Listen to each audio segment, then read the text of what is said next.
Good morning. To all who have gathered here and to everyone watching online, welcome to Shawnee Mission Unitarian Universalist Church. Whoever you are, whomever you love, wherever you are on your life's journey, you are welcome here. We are all journeyers. We are all on a journey trying to figure it out. We may not be on the same path, we may not use the same map, and we may not have the same destination, but we covenant, we promise to help each other along the way or to stay out of each other's way, and to provide a safe space for all travelers. We extend an especially warm welcome to our visitors and anyone who may be watching online for the first time. The words for today's hymns will be projected on the screens behind me, but if you'd like to follow along using a hymnal, you'll have an opportunity to grab one in just a moment. Today's hymns will be only from the gray hymnal. Now let's take a moment to say hello to old friends, new friends, and especially anyone who may be with us for the first time. Remember, we were all newcomers once. And if you're joining us online, please say hi in the chat. We now invite everyone to rise and greet each other.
It is so good to be together.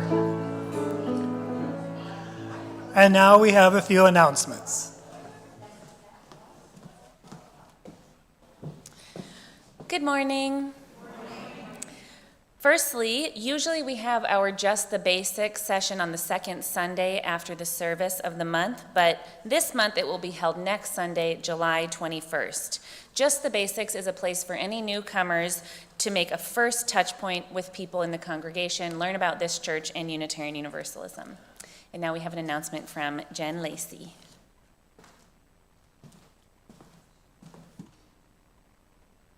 Good morning. Tall in the Fall is our commitment to growing a diverse and resilient environment and church community. This past winter, the Tall in the Fall Committee assessed our community's unique needs and created areas for growth to focus our future work, like communication, welcoming, accessibility, anti-racism, anti-oppression, healing from religious harm, and social outreach. Now we want to hear from you all. On Sundays, July 28th and August 4th at 12 p.m. in the multipurpose room, following the service, I will host listening sessions to share our Tall in the Fall findings and listen to you as you share your experiences related to those focus areas. Your voice and experiences are so valuable to helping us set goals and create solutions that work for our unique community. Each session will include the same information, so you only need to attend once. I hope you can enjoy us for these inaugural community-wide listening sessions. Thank you. And on a related note, the board has formed a sustainability task force to study our church finances, membership trends, and changing cultural and societal trends in church attendance and membership to form a plan to address the future sustainability of our church. This 5 to 7 person task force will be led by long-term member Vicki Trott, but we'll need a diverse group of members to do with this study with an emphasis on age diversity because we're talking about the future. This group will only meet for the next 6 months, and a report to the board and congregation will be delivered at the end of it. More information about this task force will come to the congregation in an email next week, and if you're interested, you can talk to Vicki or talk to me, and I will direct you to her. And now we have an announcement from Kevin Hobbs about the art gallery.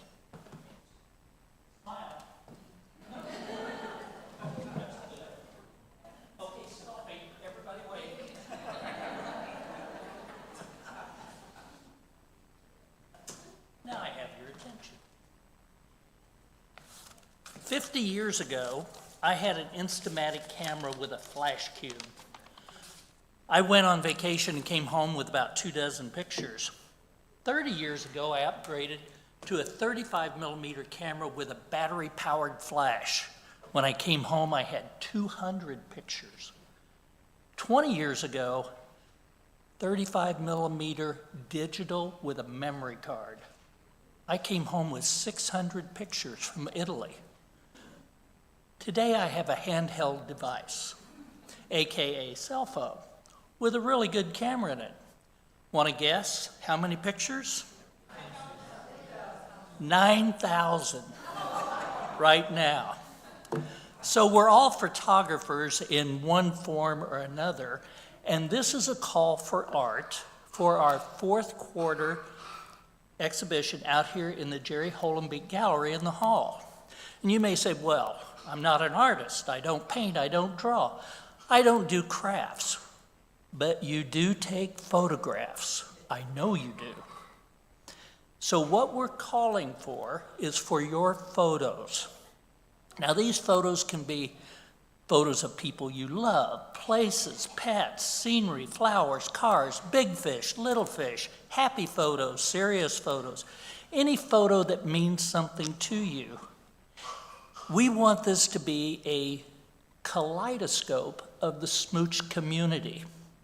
So what we're asking for is your photos by September 25th.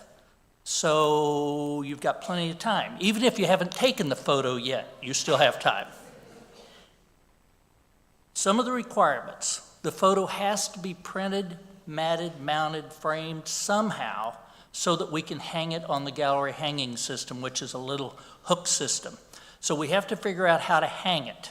And if you need help with that or you need ideas, I can help you with that. The photo can be any size. If you have one that's 6 foot by 8 foot, I'll figure out how to hang it. Or it can be smaller.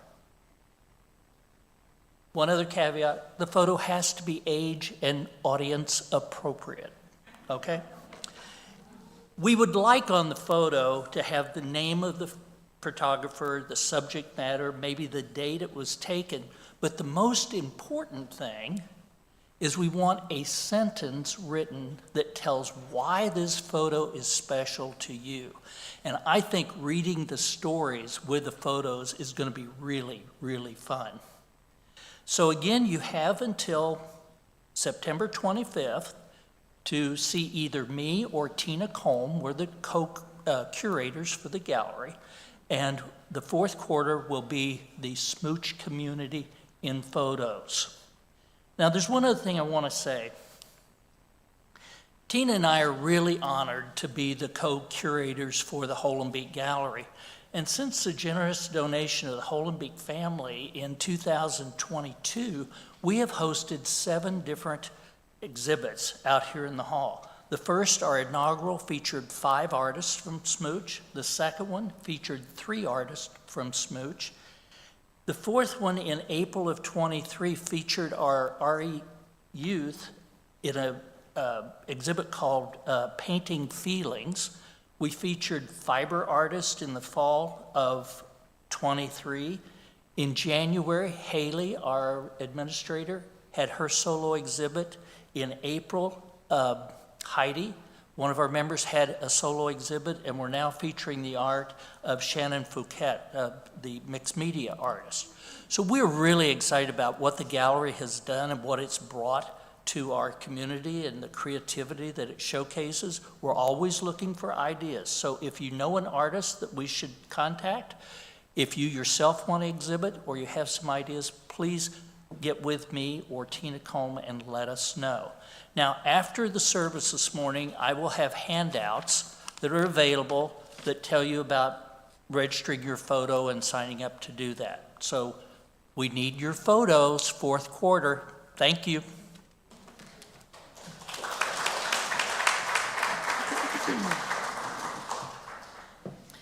And finally, I'd like to welcome our guest musician, Tran, to our worship service this morning. He is a theater maker, singer-songwriter, storyteller, and approaches art as archaeology, examining the nature of liminal identity and transforming what seems broken into something beautiful. Thank you, V, for sharing your talents with us this morning.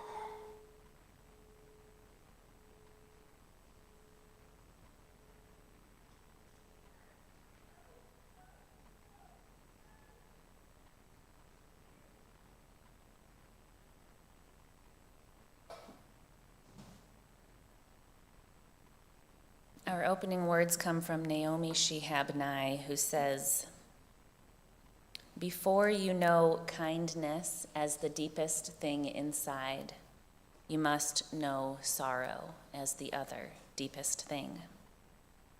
You must wake up with sorrow. You must speak to it till your voice catches the thread of all sorrows and you see the size of the cloth. Then it is only kindness that makes sense anymore. Only kindness that ties your shoes and sends you out into the day to gaze at bread. Only kindness that raises its head from the crowd of the world to say, 'It is I you have been looking for,' and then goes with you everywhere like a shadow or a friend." Come, let us worship. Please rise as you're willing and able for hymn number 34 in the gray hymnal, "Though I May Speak with Bravest Fire."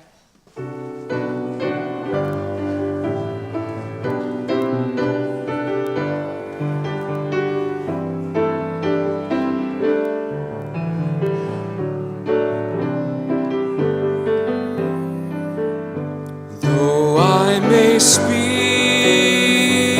with bravest fire and have the gift to all inspire, and have not love, my words are vain as sounding brass and hopeless gain. Though I may give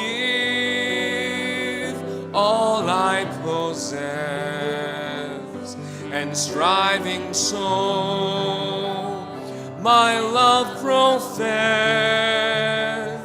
but not be given my love within,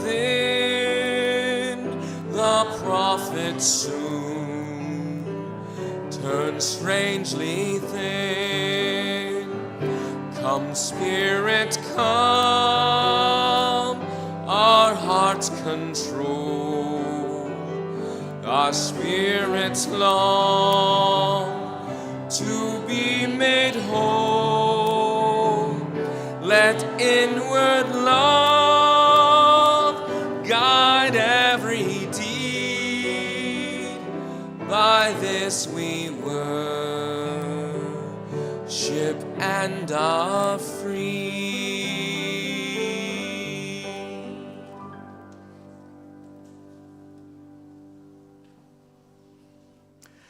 As CJ and Nathan come forward to light our chalice.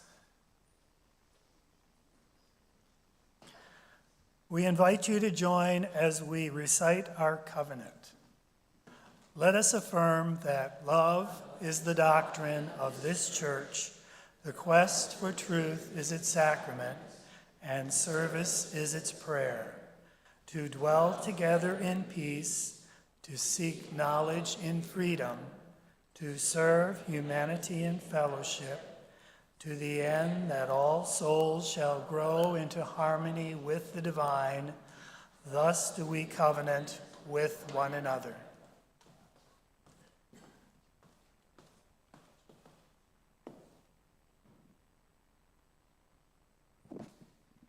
At this time, I'd like to invite all the children to come forward to join us for Time for All Ages. Hi, Arjun. What do you have? A scary dinosaur. And it's a puppet. And it's a puppet. That's good. It's not real. You got a little Lego guy? Awesome. All right, welcome. Rev Rose, what a heavy stole. I know. Ugh, my stole is so heavy. It just is so bulky and awkward. Look at this weird stole full of stuff. Yeah, what's that? What's in there? Why is there a shoe in there? Well, why not? Yeah, exactly. Where's your guys' stole full of shoes? I'm setting a trend. Next week, everyone will be wearing this.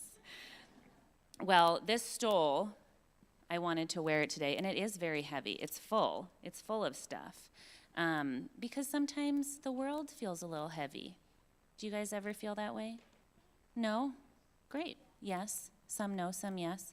Yeah. When do you feel that way? Lots of times. Yeah. Yeah. School. Yeah. Yeah, when you're trying not to cry. Yeah. You can cry. Church is a good place to cry. Yeah. Yeah. Yeah.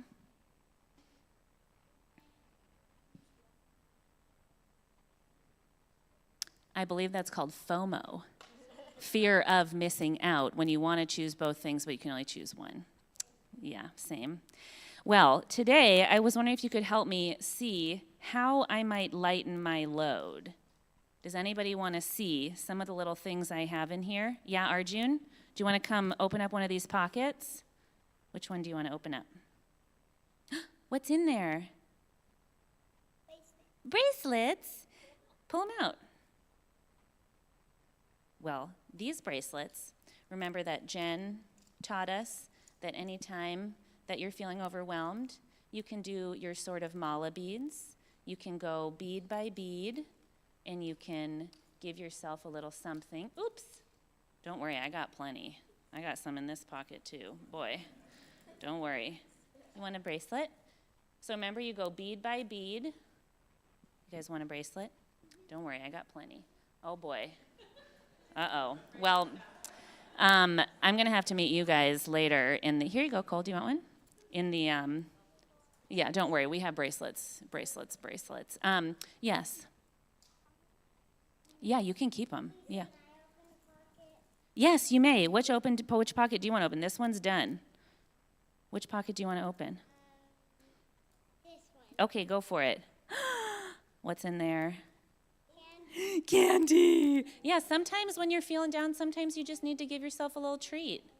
Sorry, guys, it's all yellow starbursts. That's what the grown-ups left over from last week, so. You love yellow? Good, good. We need people like you. You don't like starbursts? Well, you can come to the office later and I'll give you a Tootsie Roll Pop. Also left by the adults. Interesting. Oh, look, here you go. Mary Jean, candy. Jen, piece of candy. Okay, what else might help lessen my load? Anybody want to, come here, want to open up a pocket? What do you see? This pocket's here? Oh, oh, wow, that feels great. Thank you.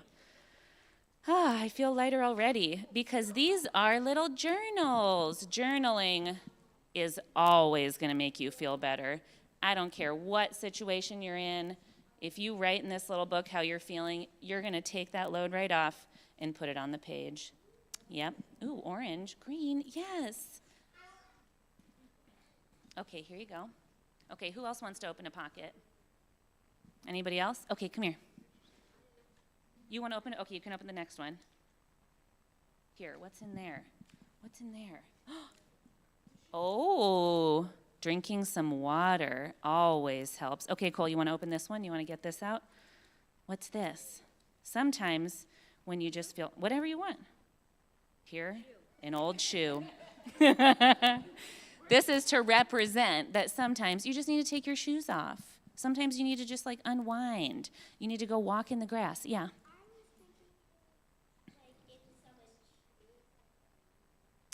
Yeah.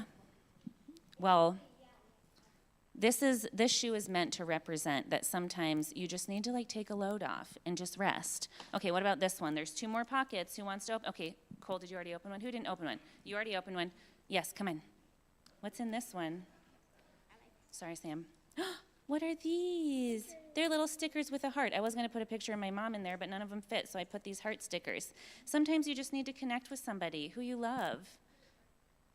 I wish my mom was here. Let's be honest. Who could you connect with that you love? Haley? Yeah, who else? Who might you connect with if you're feeling down that you love? Anybody? My mother. Your mother, mm-hmm. Your who? Hamster. Your hamster. What a lucky hamster. Do you want to pass this over there? Here, Eliza. Okay, here you go, Jen. You can think of me. Okay, one more pocket. Does anybody want to open up this one? Okay, come here, Ellie. What's in this pocket? Marbles. Marbles! Okay, nobody put these in your mouth. Can I have a Yeah. Can I put them all in my mouth? No. Okay, this is for you to put in your pocket, and you're gonna, if you feel overwhelmed, you're just gonna hold it, and you're just gonna touch your little, yep, you're just gonna, it's a little touchstone for yourself. Here you go. Did you put it in your mouth? No, okay, good. Can you tell I'm the mother of an infant? Yeah, we're gonna get you a marble. Look, I have the perfect number of marbles. Wow, oops, here you go. Oh, wow, I feel so much better. Oh, thank you so much. Wow, look it. And everyone, I want you to know that this is the second stole that I made during my sabbatical. It's not as beautiful as the first one, but it is a working stole. Okay, now you guys are all prepared for if anybody feels any sort of weight, you can do any of these things. Does anybody have one that they think they would actually do? Yeah. Yeah, the starburst, already done. Check. Check, check, check. The bracelet beads, What else?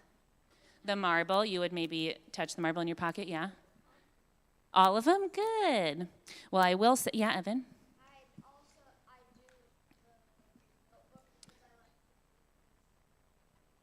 Doodling in school. You know, you got to do it. You got to do it sometimes. All right. Go and get all your little things, and you guys are going to go to the maker's space, and we will sing the children out.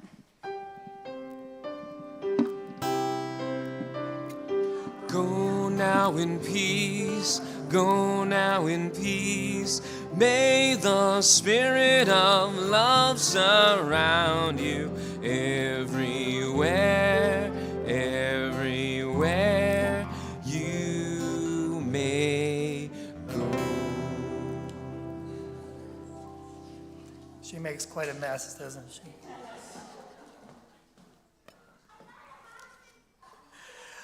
Each month, we as a community take time to reflect on a theme following the UUA's Soul Matters curriculum. The children do this in their classes, and we do it here in worship and in our small groups. The Soul Matters program leaders take the months of July and August off, so this month there is no theme. Today, it's the dealer's choice. I have no idea what the children are going to do in their classes or what our small groups are talking about today, but for my theme reflection, I'll stick to the topics of today's service: addiction and codependency. Now, codependency is a topic about which I can speak with some authority as someone with a long history of codependency and personal experience with codependent relationships. Consider what I'm about to share as a crash course in codependency, Codependency 101. Codependency in a relationship occurs when the people involved become mentally, emotionally, physically, and or spiritually reliant on each other. And what does that look like? Well, if you're in a relationship with someone and you are excessively preoccupied with the other person's thoughts, feelings, and actions, if you feel compelled to fix or rescue them from their problems, if you feel the relationship is imbalanced and that you're the hardworking one and they behave irresponsibly, if you sacrifice your own well-being to make the other person happy, even to the point of compromising your health, time, energy, or values, if your life revolves around them, making them happy, taking care of their needs, and doing what they want, if you walk on eggshells, fearing to displease or anger the other person, leading you to withhold your opinions, feelings, or desires, if you take care of everyone but feel resentful that no one reciprocates, if you try to control the other person through criticism, ultimatums, or unsolicited advice, if you continue the relationship despite repeated harm, physical, emotional, or financial to yourself, if you prioritize the other over yourself, often feeling guilty when you do something for your own well-being, or if you're afraid of being rejected, criticized, or abandoned, you may be in a codependent relationship. Now, codependency is a form of addiction. You're not addicted to a substance like alcohol or drugs. You're addicted to approval, to acceptance, to keeping the peace, to controlling others. Looking back on the journey of my life, I can see clearly now that I've been codependent for most of it. From childhood, I was groomed to be codependent by the people I loved and trusted most. But things were not so clear at the beginning of that journey. And when clarity came, it came from a very unlikely source. Some 20 years ago, I was in a very dark place. I was unhappy in a long-term marriage, working, volunteering, trying to make people happy and fix their problems, keeping lots of balls in the air. I was miserable and exhausted, physically, emotionally, and spiritually. Oh, and I had finally come out to myself as gay. As it happened, at about the same time, I had just joined the church where I felt a sense of safety. The people here were so weird, I thought, I must surely fit in somewhere. And in the church, I joined a small group then called a connection circle. It's a forerunner of our small groups we have today, but not as well organized. For one meeting, we decided to visit the labyrinth at the Indian Heights Methodist Church. You heard about labyrinths last week.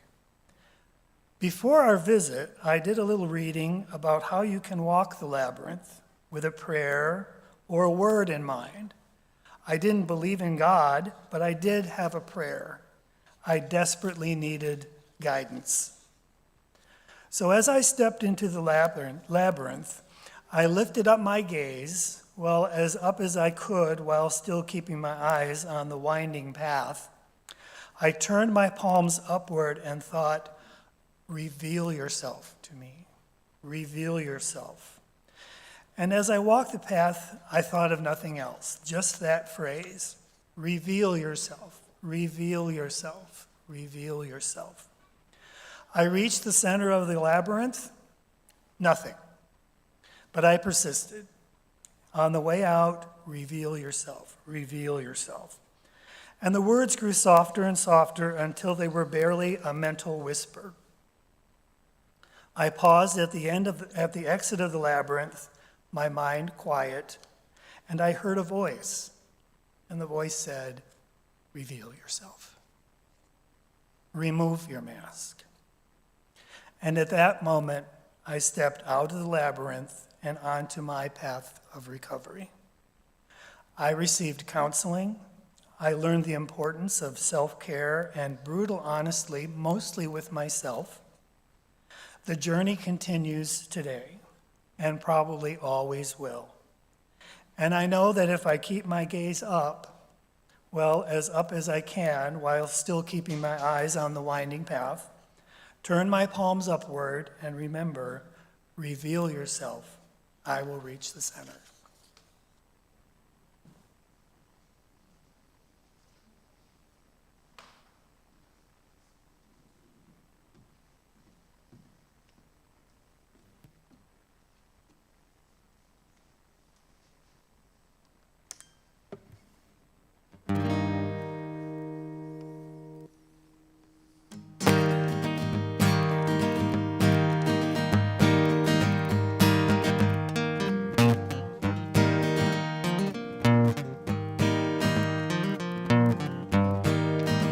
Well, this is real talk.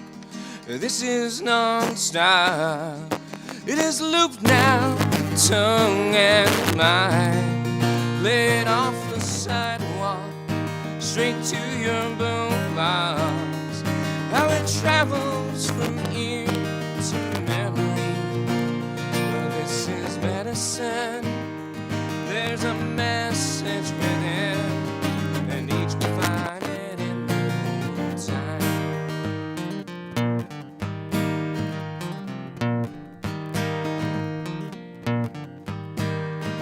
Well, this is music.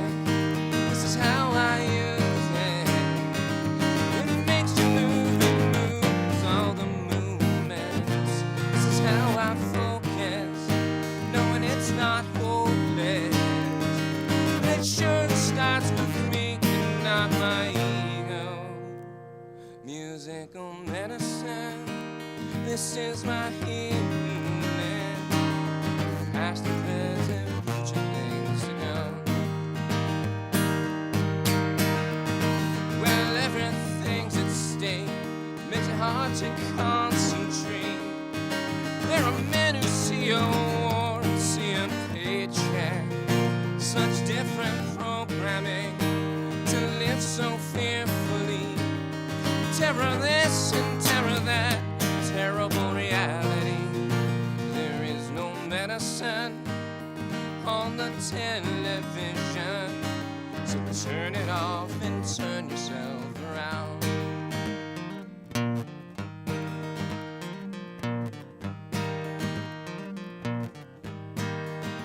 And let's just face it, the world is racing.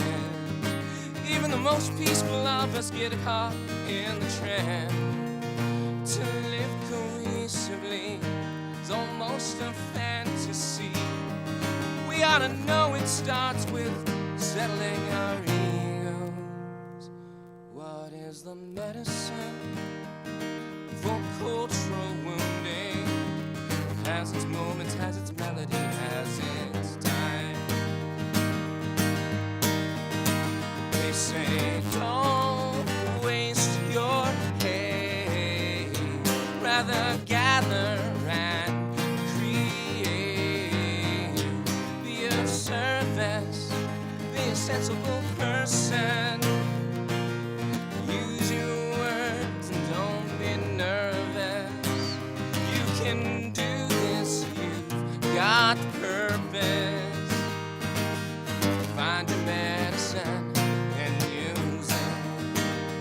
They say don't waste your hate, rather gather and create. Be of service, be a sensible person. And use your words and don't be nervous. You can do this, you've got purpose. Find your medicine and use it.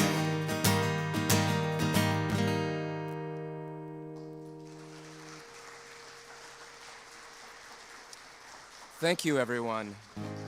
Now, later on in this service, we will all sing together the final chorus of this song, which I've just performed. We're going to take the time to learn it right now. So repeat after me. I'll go line by line, real nice and slow. They say, don't waste your hate. They sang, don't waste your hate. Rather gather and create. Rather gather and create. Be of service. Be of service. Be a sensible person. Be a sensible person. Use your words, don't be nervous. Use your words and don't be nervous. You can do this, you have purpose. You can do this, you have purpose. Find your medicine and use it. Find your medicine and use it. And we're gonna take it from the top, real nice and slow. They say, don't waste your hate. Rather gather and create. Be of service. Be a sensible person. Use your words and don't be nervous. You can do this, you've got purpose. Find your medicine and use it. That last line again. Find your medicine and use it again. Find your medicine and use it. One last time. Find your medicine and use it. Y'all sound amazing. We'll try that again together a little later on in our service. Thank you.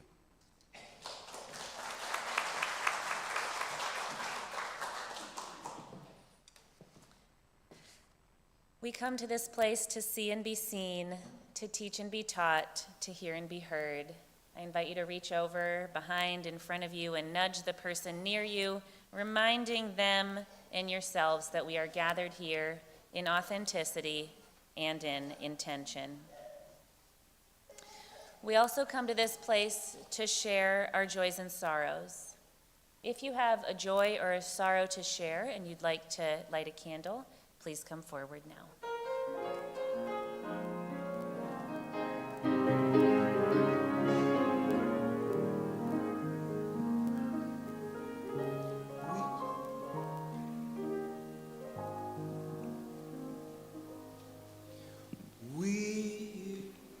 I am Shawnee Deck, Go ahead. and this is a joy for my son. Oops, I'll get it. Okay, thanks.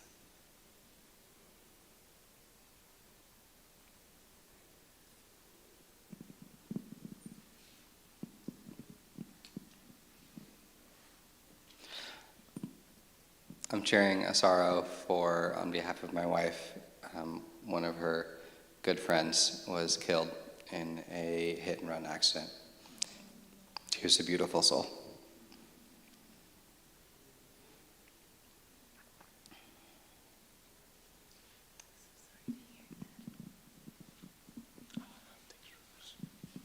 Hi, I'm Greg Hack. This is a candle of sorrow because violence never ends well.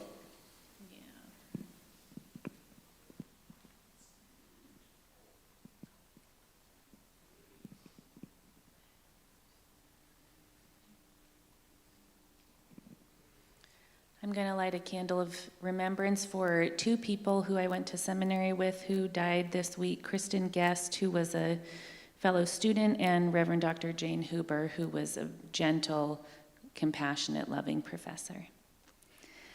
I light the remaining candles for all the joys and sorrows that remain unspoken in the silent sanctuaries of our hearts. And now please sing with us.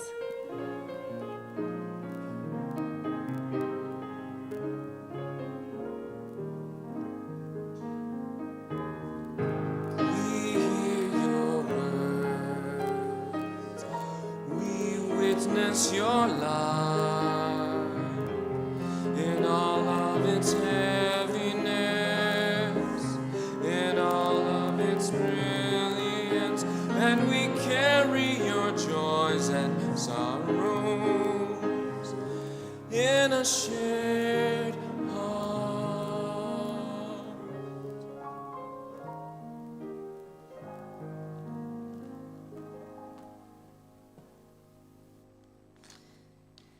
And now let us take a moment to connect to ourselves. I invite you to close your eyes. For a moment, opening your ears and noticing the sounds of this shared gathering.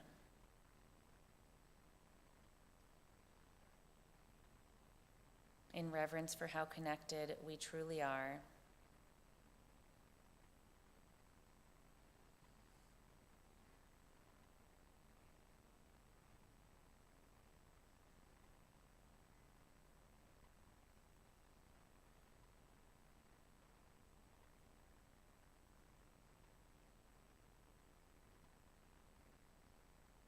From your space of reverence, I invite you to open your eyes and join with me in this responsive reading. You read the italics. We need one another when we mourn and would be comforted.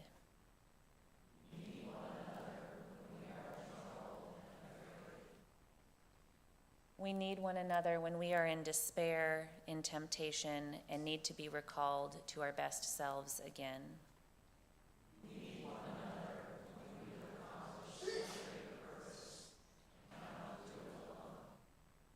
We need one another in the hour of success when we look for someone to share our triumphs.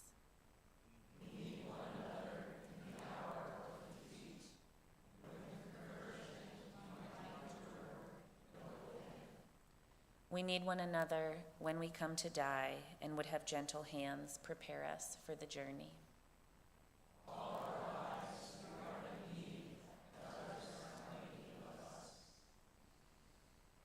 Once again, let us close our eyes, because today we speak of addiction, dysfunctional behavior, spaces where so much struggle and heartache and isolation occur. Today we will sing our meditative hymn voice, Still and Small. I invite you to notice, is there anything your still small voice is calling out to you? Anything that you need to know in yourself? Something that in the warmth of community you might be able to handle, but not alone.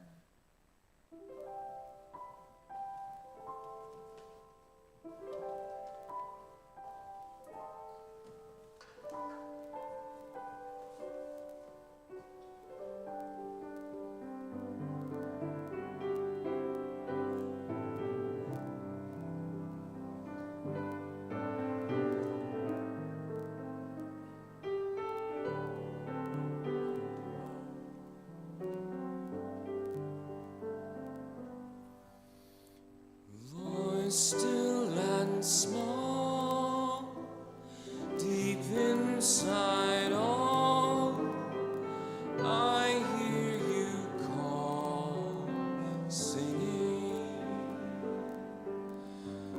In dark and rain, sorrow and pain, still you remain, singing. Calming my fears, quenching my tears, through all the years, singing.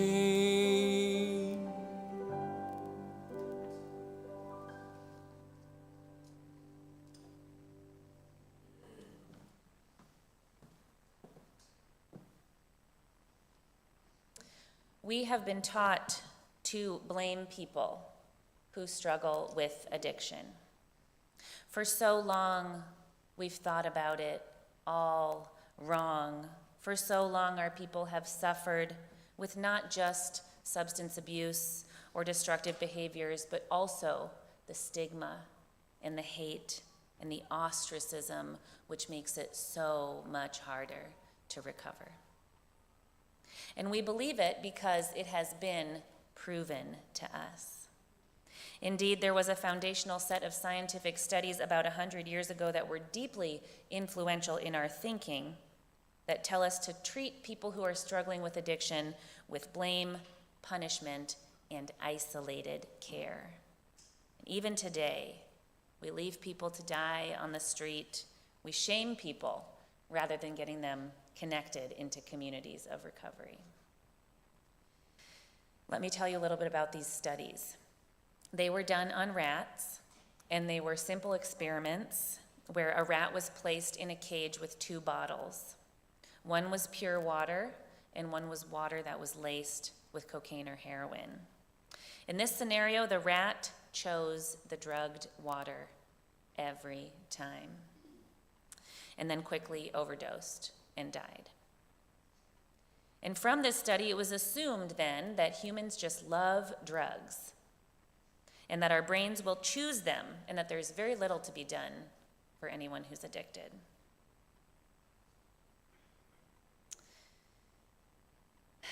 Now, I listen to a lot of podcasts about addiction because although I'm not an addict myself, I love many people who are in recovery, and I loved them while they were addicted. So it's been a long journey for my family and for all of my families to together unwork the habits that have kept us locked together in the dysfunction, and instead learn to care for ourselves, and from this rooted place in ourselves, come together to be who we are in the world authentically and holistically. And part of this ongoing education is listening to podcasts. And I'd like to share with you a story that I heard from one of these podcasts from a man who is in recovery, who also was a diabetic. And he said that he had watched as the treatment for his diabetes changed so dramatically over his 60 years of life. And I think this relates to addiction because he said, I would never go to a doctor that said, let's treat you the way you were treated 30 years ago for diabetes. Because as science and social science progresses, we have to learn and grow. We've learned so much about addiction since those isolated rat studies. Even in the 70s, a man named Bruce Alexander, who's a professor of psychology in Vancouver, noticed something very specific about this rat experiment, that it was done in an empty cage where the rat had nothing to do except drugs. So he built something that he called Rat Park, which he specifically said had a lot of cheese in it. But it was an enjoyable environment with balls and climbing and other rats and friends, and yes, there were still both water bottles. But the fascinating thing about Rat Paradise is that they didn't use the drug water. No one used it compulsively, and no one died from overdose in Rat Paradise. This means that an almost 100% rate of addiction and overdose in an isolated, unnatural, stressful environment went to a 0% in Rat Park, where there was stimulation, meaning, and connection.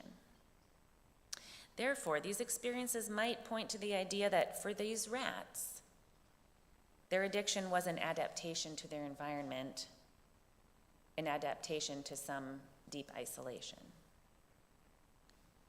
So maybe when we become addicted, and I say we because anybody can become addicted, maybe it's because we feel trapped and are looking for some way to get out of our isolated cage.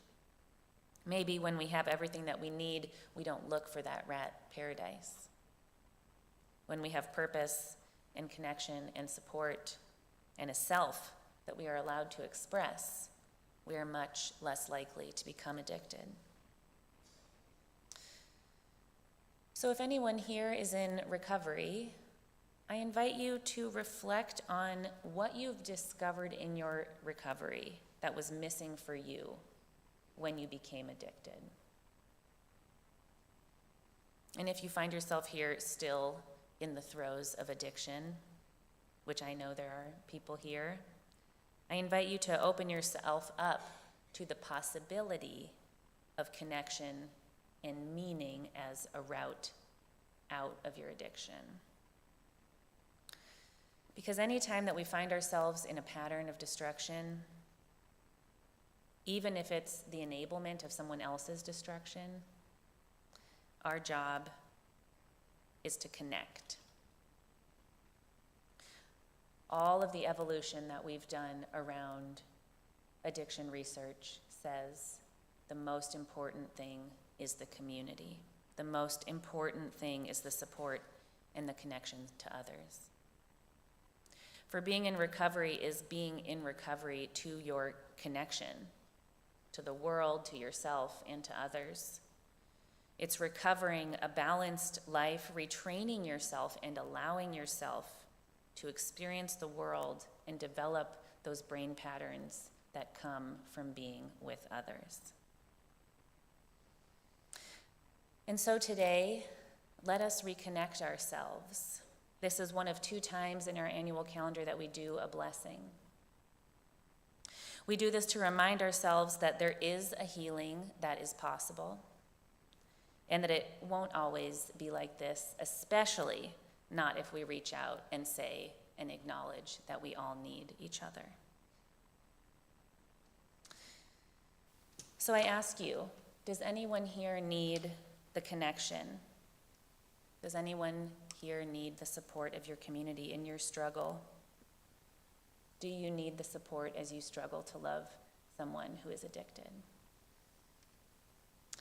So first, I'm going to invite anyone to come forward who identifies themselves as ever in their lives having been addicted, and stand with me down here, and anyone who has ever tried, failed, succeeded in loving someone who is addicted.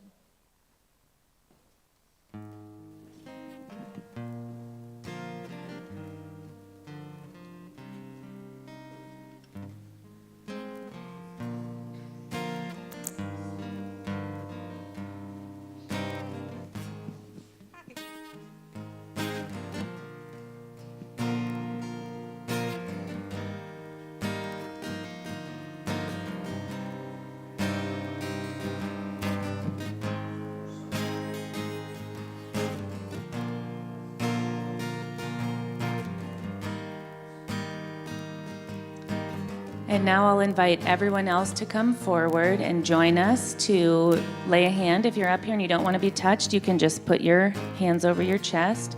But everyone come forward and just embrace, touch, put your hands out.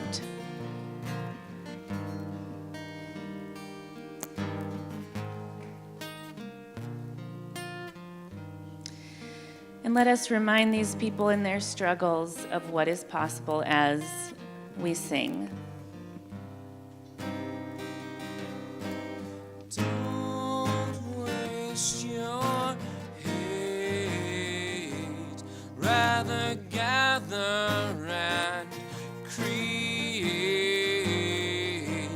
Be of service, be a sensible person. Use your words and don't be nervous. You can do this, you've got purpose. Find your medicine and use it. They say don't waste your hate, rather gather and service, be a sensible person. Use your words and don't be nervous. You can do this, you've got purpose. Find your medicine and use it. find your medicine and use it. Find your medicine and use it. Thank you. You may be seated.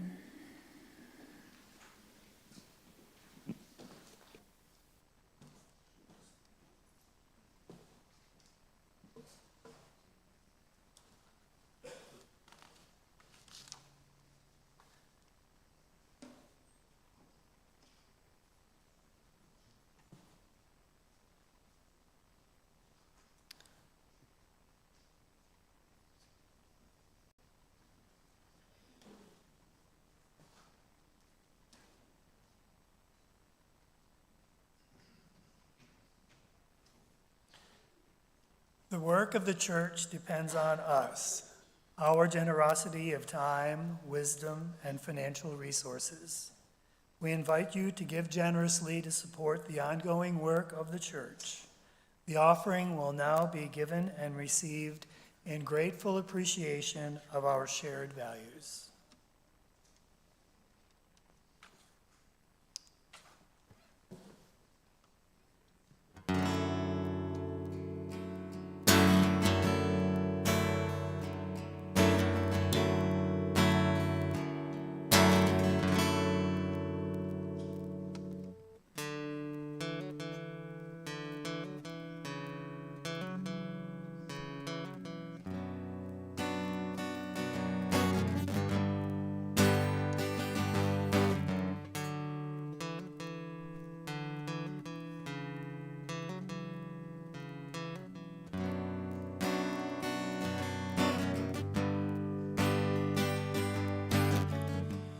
There's a secret I've been meaning to tell ya. I've got a weakness I could die of blushing now. The martyrs and poets and champions were all braver men than I am. Their mission-worthy lives, they let them burn like fire. They knew it's easier to fall upon a sword. Let their deeds speak their words, and in that way they are heard. Sometimes it's easier to show the whole world than to muster up the courage to admit that you're in love.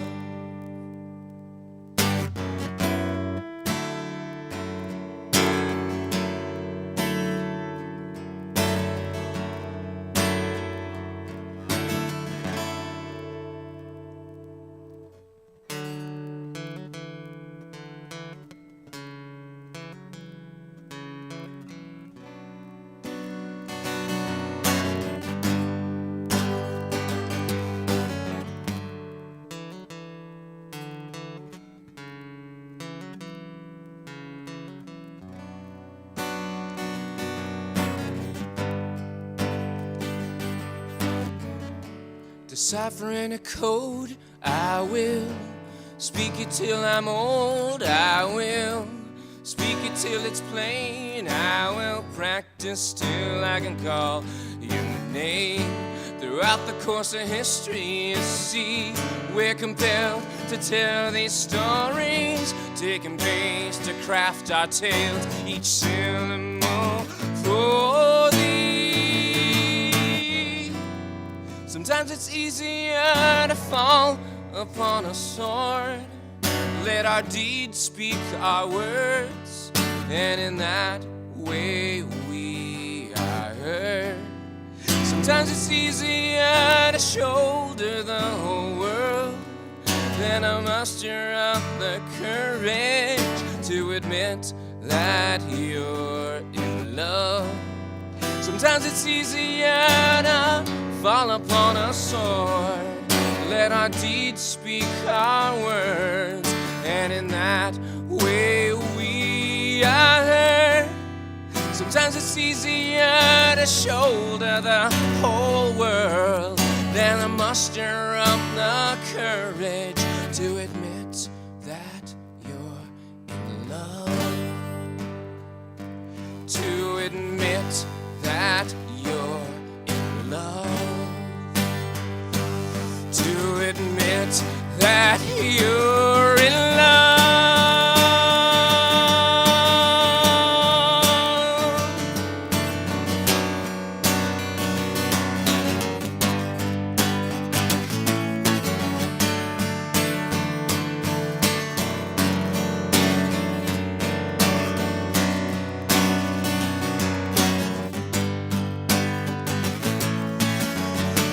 There's a secret I've been meaning to tell you. I've got a weakness I can die of blushing now.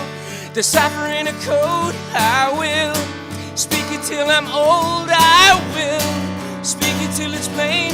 I will practice till I can call your name.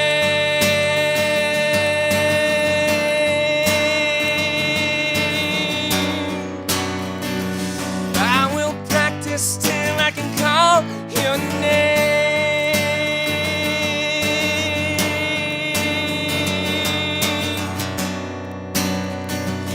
I will practice till I can call your name.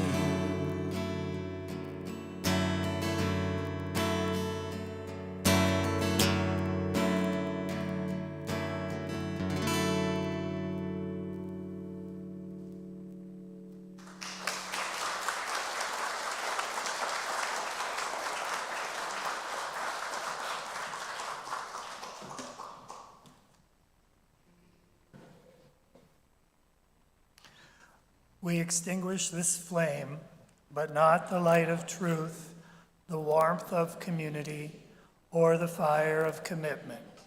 These we carry in our hearts until we are together again. Please rise in body or in spirit for our closing hymn, number 6, Just as Long as I Have Breath.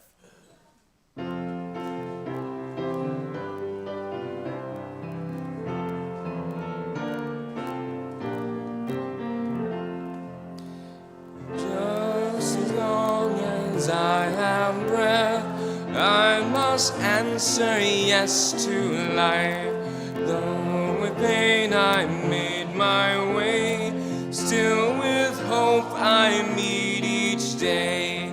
If they ask what I did well, tell them I said yes to life. Just as long as vision lasts, I must answer yes to truth. In my dream and in my dark, always that elusive spark. If they ask what I did well, tell them I said yes to truth.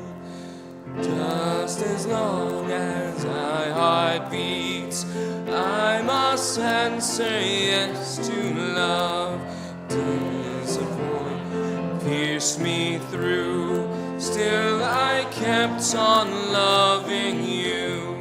If they ask what I did best, tell them I said yes to love. This week, I encourage you to seek out some radical connection. You know what type of connection you need, what type of connection would be good for you, and I invite you to go for it this week. Go in peace.